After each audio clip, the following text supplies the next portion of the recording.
The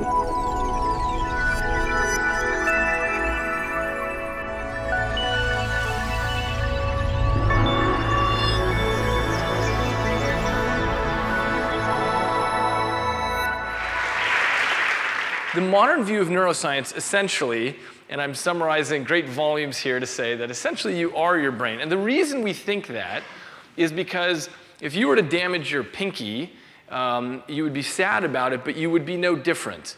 If you were to damage an equivalently small chunk of brain tissue, that can change you entirely. Changes your personality, your capacity for decision making, your ability to use language. All of these things can change dramatically when you injure your brain, and it's through seeing hundreds of years of cases like this that we've come to conclude that basically you are your brain. So how many people have heard of Phineas Gage? It's a pretty popular story. Okay, about a quarter of you. So Phineas Gage was a young railroad worker in America who was using an iron tamping rod, what they would do is dig these little holes and put gunpowder in it and then put sand on top, and he would tamp it down so they could make explosions. But he ended up causing a spark, and there was an explosion, and it blew the iron tamping rod through his head. And the tamping rod was blown with such force that it landed about 40 yards away. The stunning part about this case is that he didn't die. That's why it's famous in the literature. He didn't even lose consciousness, it turns out. And so what happened was they brought him back to the tent and they, staunched the bleeding and made sure he was okay. The reason it's an interesting medical case is because his personality changed entirely. And so people who knew him said, Phineas Gage is not Phineas Gage anymore. He's somebody different now. In fact, he took to gambling and sleeping with prostitutes and cussing, and he just had a completely different personality than he had had previously. And that's what made people think in the first place that maybe your behavior depends on your neurobiology. And in the intervening century and some odd years, we've seen lots of cases like Phineas Gage. And I'll tell you about some of those. But first, does anybody know who this is? Charles Whitman? This is a famous case in America, but I'm not sure how famous it was here. So in 1966, Charles Whitman climbed up the tower that was in the middle of the campus at the University of Texas at Austin, and he started shooting people indiscriminately. And he was shooting the pedestrians on the street, and then he was shooting the people that came to help them, and he shot the ambulance drivers that came to help them.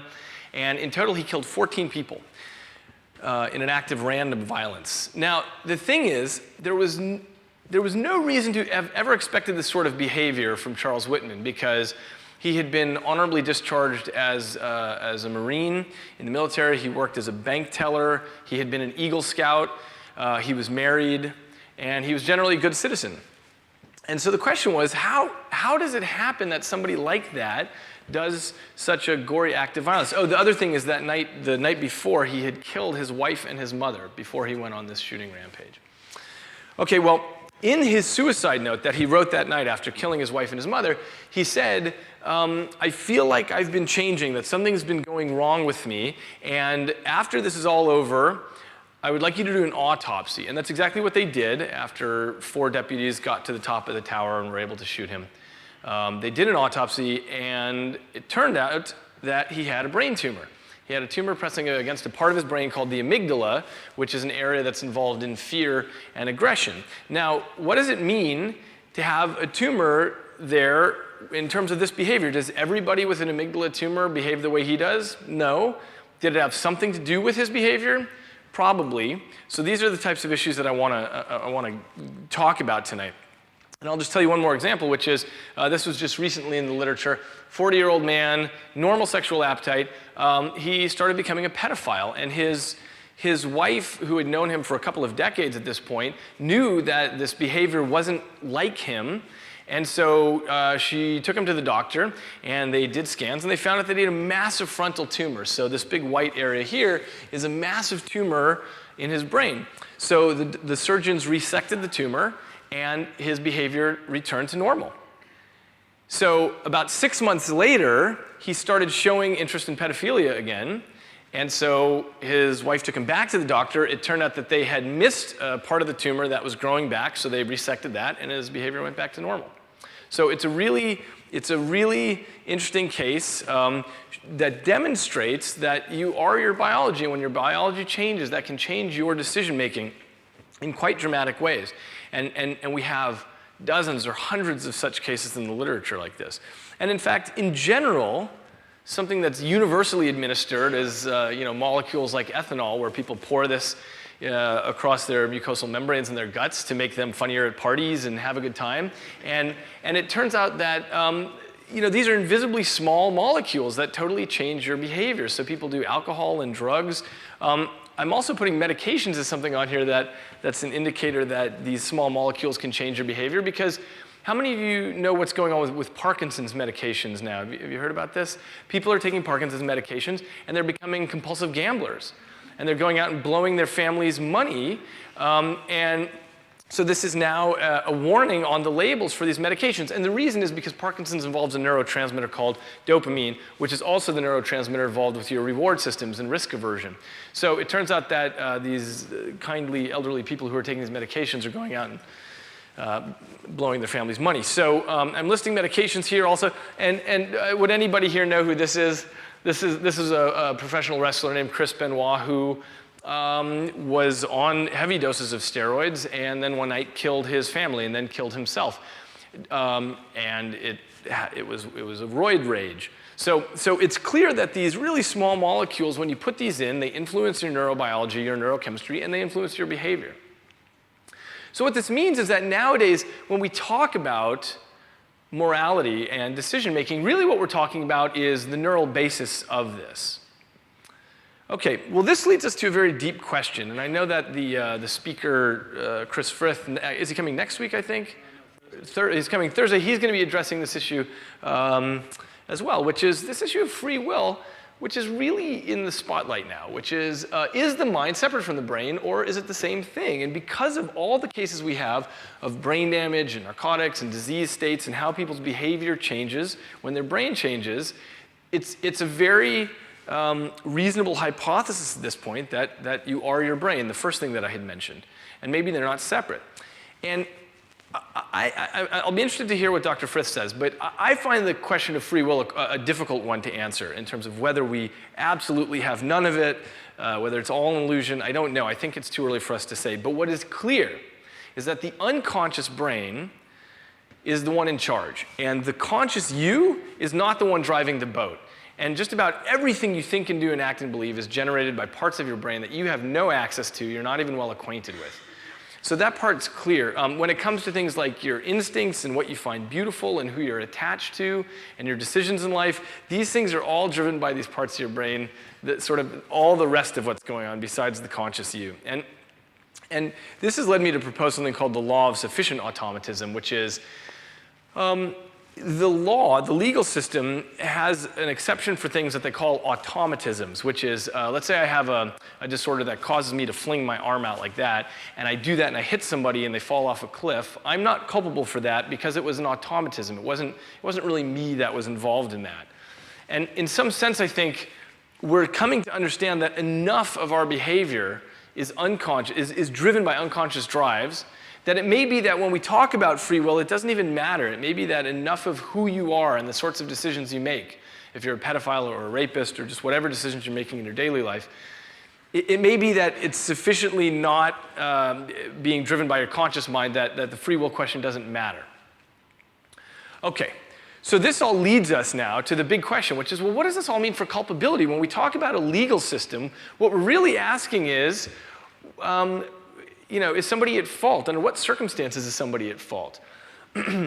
So the legal system rests on two assumptions. And the first one is that we are practical reasoners. And practical reasoners is essentially the legal way of saying we have free will. We are able to make our own decisions. And the thing is, I think there's a real tension here with modern neuroscience. I'll try to give you more examples of this as we go through. The second assumption that it rests on is that it's the myth of equality. And in fact, brains exist on a distribution. So along any axis that you measure, empathy, aggression, intelligence, brains are not the same. There's nothing about them the same. And so I'm not sure if it's exactly the same in England, but one of the things we have here is that we have in America is what's called the reasonable man standard, which is what would any reasonable person have done in the same situation? And the problem is there might not be any reasonable man. There might not be any single person that you can say is the reasonable man because brains are quite different. Okay, so the problem is that the legal system has these assumptions, and our study of the brain is suggesting that maybe these aren't great assumptions. Okay, so when we're asking the culpability question, one of the first things I want to mention is that everything I'm going to mention here tonight is not about exculpating criminals. We're still going to get people off the street. That's what you need for a society. That's going to continue to happen, that we throw people, we take bad people off of the streets. So it's not that if we have biological explanations, we're exculpating people. It's not that at all. It's that as we get better biological explanations, we'll be able to finally do a couple of things well. We'll be able to predicate sentencing on rational grounds, and we'll be able to introduce new ideas for rehabilitation. And I think both of these are very important because, at least in America, the incarceration rate has shot up over the last 15 years. We have so many people in prisons now, and we treat jail as a one-size-fits-all solution. And as we get more enlightened from neurobiology, the hope is that this will enlighten the legal system and we'll be able to concentrate on better sentencing and rehabilitation. So I'm gonna go into those in more detail. I'll mention just the need for understanding. Charles Whitman, the Texas Tower shooter, had written in his suicide note, "If my life insurance policy is valid, please pay off my debts, donate the rest anonymously to a mental health foundation. Maybe research can prevent further tragedies of this type." Okay, so I want to tell you sort of how we do it and where we are. So I mentioned that brain equals behavior is sort of our starting assumption that's supported by the evidence, but it's an extremely complex system, which is what I mentioned at the beginning. So how do we actually study it, and how well do we understand it currently? So many of you probably know this, but I thought I'd just mention, one of the tools that we have now that we never had before is the ability to look non-invasively in the human brain. So whereas before we could only do special things during neurosurgery and implant electrodes while patients were awake and so on, or do EEG from the outside of the brain, now we can actually see inside of the brain while people are making decisions and thinking about things. And so essentially patients lie down in a big bore, which is a giant magnet, and by manipulating the magnetic fields and seeing the signatures that the atoms give off, we're able to differentiate different tissue types, and we're able to see into the brain. That's MRI. fMRI is functional magnetic resonance imaging, which allows us to essentially take movies of where the activity is. So here I'm just showing you the anatomy, but with fMRI, we're actually able to see where the blood flow is going. And where the blood flow goes is a proxy for where there was just neural activity. So that allows us to see where the brain was just recently active. Okay. It's a very exciting technology, and we're all extremely excited about it, and we leverage that to the maximum amount that we can. But it turns out it's a very limited technology right now. It's still extremely crude, and in 50 years, people will look back at us and sort of laugh the way that we do to our ancestors. Because with fMRI, it would essentially be like if you were an astronaut in the space shuttle, and I asked you to look out the window and describe the state of affairs in the United Kingdom. You might be able to say something if there was a giant forest fire going on. You might be able to spot that from the space shuttle, but you wouldn't really be able to tell anything about the state of the economy or the happiness of the citizens or something. You just can't see that from that level. And that's essentially exactly where we are with fMRI. So we can see with MRI gross anatomical abnormalities, let's say like a tumor. And with fMRI, we can see issues about generally where the activity is going. But all of the really important stuff, which happens at the microcircuitry level, we don't have a way of seeing that currently. So all we can see are gross abnormalities, but we can't see the smaller things. And that puts us in a funny situation. First of all, it puts undue pressure on scientists and physicians and courts of law to say more than they're able. Because what's happening right now is neuroimaging is leaking into courtrooms, and both prosecutors and defense want to say, hey, let's take a scan of the guy and see if there's something going on that's different about his brain. But it's very difficult right now to say if there's something different. The problem is, there's a conception that's being forwarded by the media that we've already figured this out. So here's a cover of Time with their characteristically goofy covers. So here's a spot that makes you Hitler or a different spot that makes you Gandhi. It turns out it's nothing like that. We don't have the technology to know these things. Does anyone know who this is? Patricia Reggiani? She was the wife of Maurizio Gucci, who was the heir to the Gucci fashion fortune. She had him killed. She had him killed with a hitman, and she appeared in Italian court and was found guilty. She recently made an appeal in Italian court and said, oh, you know what, I just found out that I had a brain tumor. It was very small at the time, but now it's measurable. And since I've got this brain tumor, now I should be let off. The problem is we don't have any way of measuring what was going on with her at the time and whether that would even count as something that should make her less culpable in some sense. And then, of course, we have lots of cases where people do horrific acts. This is the Virginia Tech school shooter. And we never know what's wrong with their brain. We don't even have the capacity to measure because a lot of times with school shooters, they are killed by snipers and we don't have their brain to measure in the end. Okay, so where this has put us is a very funny situation. And that is, we have sort of a spectrum of people that we can look at, of types, and we've got a certain capacity to measure when something is biologically wrong. So on one end, we say to Phineas Gage, you poor guy, a tamping rod spirited away much of your frontal cortex, and it wasn't really your fault, whatever your next behaviors were. With Chris Benoit, we say, well, you know, we understand that he was on some sort of roid rage, and we see these things happen. With drug addiction, I don't know, it's sort of in the middle somewhere where we know that drugs actually rewire the circuitry of the brain, but we still sort of feel that it's somehow people's fault. And then with people who make a claim that something was wrong with their brain, we're not sure what to do with it. And by the time we get down to the common criminal, at the end there, we think, okay, look, that's your fault. So essentially, where we are is we have a line that's defined by our current technology. And we say on the one side, it's not really your fault, and on the other side, we say, you're really in trouble, and we're going to punish you. The problem with a system like this is that this line will continue to move with time as our technologies improve and we're able to measure the microcircuitry as we go from fMRI to XMRI to whatever the next thing is in 30 years from now.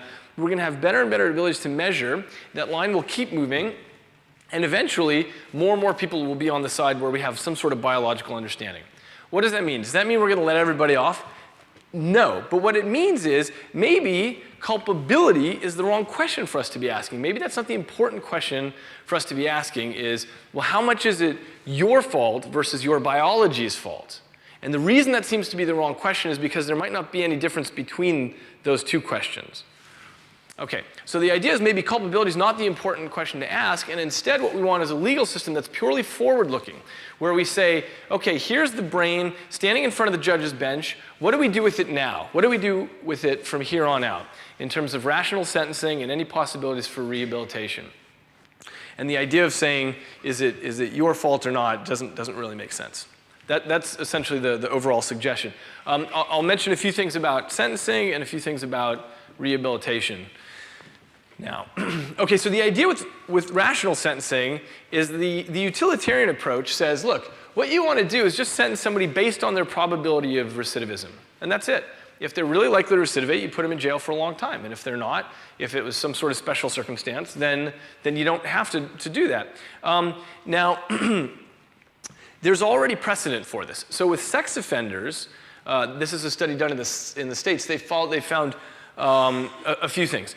First, if you ask psychiatrists and parole boards, what is the probability that this person is going to recidivate, it turns out they're terrible. It's just like throwing darts at a dartboard. It turns out they guess very badly. So what a group of researchers did is they followed 25,000 sex offenders out for 5 years. And they correlated who recidivated and who did not with all sorts of questions about them that they took at the beginning, such as, were you abused as a child? Have you ever been in a relationship for more than a year? Are you addicted to drugs? Have you held long-term jobs? And so on. So they asked all these questions, they follow everybody out, and they find that the probability of recidivism maps onto their answers to these questions. So they were able to essentially build these actuarial tables populated by 25,000 data points where they say, given these characteristics, what's the probability that you're going to reoffend? And it turns out that that's very successful. And it turns out that's being used in courtrooms now. It's almost certainly the case that these actuarial tests will eventually be improved by neuroscience, where we actually go and measure neural signatures. And we'll ask things, we'll put people in a scanner and we'll confront them with various sorts of stimuli and we'll look at the neural signatures and that will contribute to our notions of the probability of recidivism. Now this all sounds a little bit creepy. I think so too. But it's sort of where it's going because we already have ways, we've got these actuarial tests for predicting in the future and by adding new data to it, we're only going to improve those. Now, obviously, there are these notes of caution, which I think everybody in this field is well aware of, so it's nothing that's escaped us. First of all, there will never be 100% correlation because of the complexity of the environment and the situations that people find themselves in, if nothing else. It's a tenet of American jurisprudence that we can never punish for a tendency. We only punish for actions that have taken place. Behavior depends on context, as I mentioned, and all of the stuff that we're dealing with in neuroscience has already been, these are sort of well-worn ethical roads by the genetics community, which is at least 20 years ahead of us, where the genetics community has recognized that certain genetic predispositions that you're born with can navigate your behavior in your future life. And so it can navigate, but again, it depends on the environment that you find yourself in. Okay. So rational sentencing means that we can actually dole out punishment in a way that is maximally useful. And it may mean more than just longer jail sentences. What I would like to suggest, and what I'm pursuing, is that there are new methods that can be suggested for rehabilitation. There hasn't really been a new neuro rehab method suggested since the prefrontal lobotomy, which turned out not to be such a great idea. So I want to tell you about a new method that we're just starting to work on right now. And if this works, it's really going to be gangbuster because it's going to change the territory a lot. But in order for me to tell you about it, I have to step to the side and tell you one thing quickly, which is the law thinks of the mind like you've got a single mind, and this is sort of the intuition that a lot of people share, I think. So, for example, in the test of guilt, there's this issue of you have to make sure that nothing is interfering with the ability of the mind to control the way in which the body is moving. But it turns out that it's actually not the right way to think about what's happening in the brain. In truth, the brain is made of lots of subparts. It's essentially a society in here. You have lots of different parts of your brain that are always competing to control behavior. And this is why you can argue with yourself and cuss at yourself and get mad at yourself. So if I put a piece of chocolate cake in front of you, part of you says, I really want to eat that, and part of you says, don't, you'll look fat tomorrow, and part says, I'll go to the gym, and part says, so this is why you can have these arguments with yourself, because you have parts of your brain that care about instant gratification, and you have parts of your brain that care about long-term decision making. And your behavior is the result of how that battle, how it tips. Okay, so that's how we think about the mind nowadays in neuroscience. And so we're actually trying something that's very new here. We're using real-time feedback in neuroimaging to try to tip the balance of that battle, essentially to try to allow people to strengthen up their long-term decision-making so that they don't eat the chocolate cake. Okay, now obviously we're looking at this with criminals. What we're starting with, though, is something a little bit easier. We're starting with cigarette smokers who want to quit. So we show them cues, smoking, and this activates the networks in their brain that are involved in craving. And what we do is we measure those networks that are involved in craving, and we represent the activity in those networks by a bar on the screen. And their job is to make that bar go down. And so as we're measuring the activity in their brain, they are surfing through mental space, doing whatever they need to do to make that craving network go down. So you get the idea. We're looking in their brain and giving them a visual representation of it, and they're trying to influence the activity in their own brain. So I call this the prefrontal gym, and essentially what we're doing is we're allowing people to strengthen up the parts of their brain that are involved in impulse control. And of course, this is useful for cigarette smokers. If this works, by the way, I should say, this is just at the foot of the mountain. We're about to run our first subjects in about a week from now. So right now, this is science fiction, but in about 3 months, it won't be. And if it works well with the cigarette smokers, we're going straight for criminals, because when you ask criminals of almost any sort, what you find is that in their moment of reflection, they will say, I do not want to be doing that sort of behavior. It's just when I find myself in that situation, I can't stop myself. So what I really like about this plan, I mean, what the libertarian in me really likes about this idea is I don't like the idea of giving governments lots of tools to muck with people's brains. But this is allowing people to change themselves. This is sort of the absolute minimum way that you could allow somebody to help themselves. So they're not really, it's not that they're changing their brain in some dramatic way, like a prefrontal cortex, which steals away who they are in some fundamental way. It's just allowing them to strengthen up their long-term decision making. So that's the idea there. And it's something we're very excited about. Since I only have half an hour for this talk, I'm just surfing over the top of lots of things here. So I'm just going to surf over the top of a few more issues that we're looking at when we look at the intersection of neuroscience and law. And one of them is the other side of the equation, not just the criminal brain, but also the juror's brain. It turns out that when you talk about new ideas for rehabilitation, one of the problems you confront immediately is the issue that a lot of people don't want to rehabilitate. They want to punish the criminal. They want to see blood, right? And other people are more empathetic. And it turns out when you measure this in the population, you find a spectrum. Some people are real bloodthirsty, some people are really empathetic, and you find everything in between. And it turns out that you can do neuroimaging on this also, of the jurors' brains, and find out where they stand on this sort of thing. So on the bloodthirsty side is what we call retributivism, which is they really think people should get their just desserts, the things that they deserve. And it turns out this is fairly hardwired into the species in general. One thing that comes up is altruistic punishment. Has anyone heard of that term, altruistic punishment? It's that you'll actually give up your own resources to see somebody get punished, even if you had nothing to do with the situation. If you see somebody do something bad to someone else, you want to see them get punished. So the flip side, which I mentioned before, is utilitarianism, which is forget about the bloodlust thing, because that really shouldn't be what the legal system is about, although some people would disagree with that. But it really should be based on the probability of recidivism. So what we're doing right now is testing how jurors make decisions, what kind of, how different pieces of evidence influence their decision making. And what we're about to step into is something that's really new and really exciting to us, which is we have at Baylor College of Medicine the best neuroimaging facility in the world. And we have 5 different scanners, and they're all linked up with each other, which means that we can scan 5 people at the same time while they're interacting with each other over video screens, and we can measure all of their brains.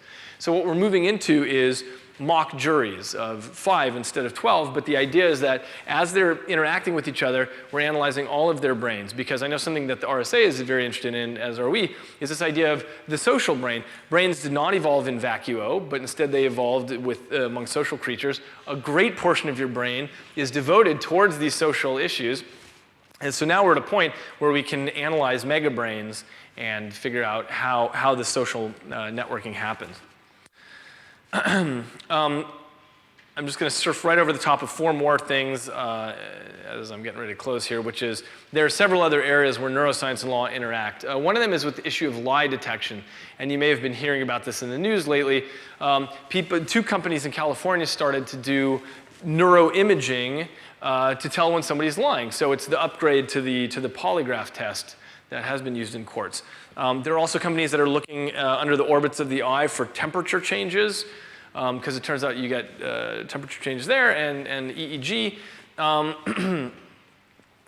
The same issues apply to these new technologies that have always applied to lie detection, which is we have a fairly poor understanding of what a lie is. And a lie detector is not actually detecting a lie, it's just detecting an emotional response, a stress response of the system, which often correlates, but it's not exactly the same thing.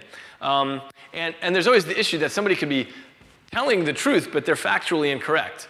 So we still have a very poor understanding of what a lie is. And so even though these companies have been getting a lot of attention because we're going to look inside the brain and take pretty pictures and tell when somebody's lying or not, it's not clear, even though they might be able to do even a slightly better job of detecting lies, it's not clear that it's going to change the landscape that much. Has anyone heard of the implicit association test? It's a method that's being used in psychology labs all over, and it may get used in courts at some point, although this is an issue of debate. And the issue is, can you tell deep down what somebody's, like if somebody's a racist, for example. So here's how you might do it. So they give you a test and they say, okay, if I show you, I'll flash a word on the screen or a picture. And if it's a good word, you hit the left button. If it's a bad word, you hit the right button. And I might show you a picture too. And if it's an African American, then you hit the left button. And if it's European American, then you hit the right button. And they're measuring your reaction time. So they flash the word war, and you hit the right button. And then they flash the word happiness, and you hit the left button. And then they flash a photograph of an African American, and you're supposed to hit the left button as quickly as you can. And the question is, are you slowed down? Do you hit it more slowly than you would otherwise than if it were paired with bad? And it turns out that by doing these things, the claim is that you can find if somebody deep down has implicit associations and is a racist somehow. Okay, well, there's a lot of controversy about this, but one question is this going to appear in courtrooms? I mean, if somebody says, yes, I fired him, but it had nothing to do with his sexual orientation or his religion or his race, anything like that, or his age, things like that, the question is, could these be allowed in a courtroom? So that's still an open question. Brain death, I'll do this one quickly, but the issue is that it turns out death is not an event, it's a process. So your brain can die, can shut down at many different stages, and people, as you know, often get caught in between life and death. And so for decades now, the legal community and the neuroscience community and physicians have been working out definitions for brain death. And it's still an area of exciting research and interplay because we're not sure exactly when to say, yes, this person's dead. And it's been an area of very exciting research just in the last few years because people have started taking patients who are in a persistent vegetative state and putting them in the scanner. So does anyone know this, Owens et al. 2005? I don't know if anyone would know this, but they took a woman who was in persistent vegetative state. They put her in the scanner. She hadn't had any sort of communication. There was no indication that. The question is there anybody in there, right? When somebody's in a coma, you don't know if there's somebody in there or not. So they put her in there and they said, okay, we'd like you to think about playing tennis. And the parts of her brain that were involved in motor activity became active. And they said, we'd like you to think about walking around your house. And the areas that are in her brain that are involved in maps, cognitive maps, started becoming active. Now, of course, it's still debated exactly what this means, but it's extremely exciting because for the first time we can sort of start getting at this question of, is there anybody in there by eavesdropping on the activity in the brain, even though she can't give you any sort of response. So this is an active area. And then lastly, I'll just mention, we've got all kinds of problems with athletes and anabolic steroids in the Olympics and in fact at all levels. But as we develop a better understanding of memory and intelligence and learning, it's clear that there's going to be a giant black market for these sorts of drugs once they're developed. Kids in high school and in college will probably end up paying any amount of money to be able to get a hold of these drugs before they take their entrance exams to the next step of their life. So these are all things that are on the horizon. So I'll just summarize by saying there are several levels at which which neuroscience is going to touch the law. In some areas, neuroscience is merely going to contribute our knowledge. For example, we're going to say, here's what we can measure in terms of neural signatures, and then the legal system does with it what they will. There are other areas in which I think it's critical for us to raise our voice and say, the understanding of human nature upon which the system is predicated might be flawed. It's not the case that all brains are equal. It's not the case that we are practical reasoners who are always in charge of the sorts of decisions we make.